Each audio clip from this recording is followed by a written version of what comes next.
Through it. So I feel like whenever a new weapons technology is developed, we spend 5 or 10 years sort of coming to understand the full implications of that new technology. And sometimes we look back at those initial years of its use as like we maybe misused or overused that technology. Are you at all worried that your administration is going to be seen as a time when drone strikes were a technology like we see as over or misused? Well, you know, basically drone technology came into its own right when I first came into office.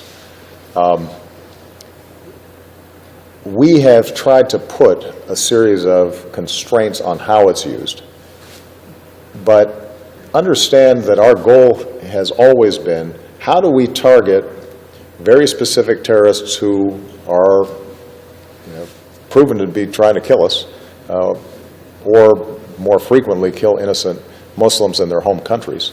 And how do we do that with as little damage to the surrounding communities and innocent people as possible? You know, part of what is really tough for me as Commander-in-Chief is the fact that any kind of war is damaging. Any kind of war results in casualties.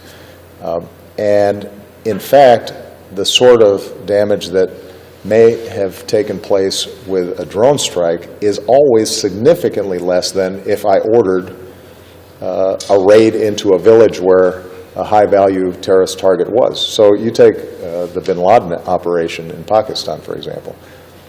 Probably as successful and as effective operation as we could have imagined. Well, you know, there were some people killed in that operation.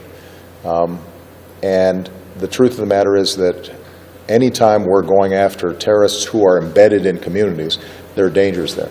But I think it's entirely legitimate to say that as new technologies develop, we have to make sure that we step back and say, do we have a legal framework and a set of controls on it?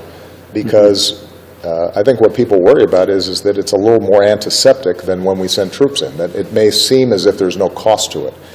And we've tried to do that, and I think there have been some lessons learned, and occasionally there have been mistakes that have been made, and you know, nobody grieves over that more than I do, but it's something that we take very seriously, and I would argue that today's technologies can enable us to defend ourselves, causing less damage to those communities than in the past.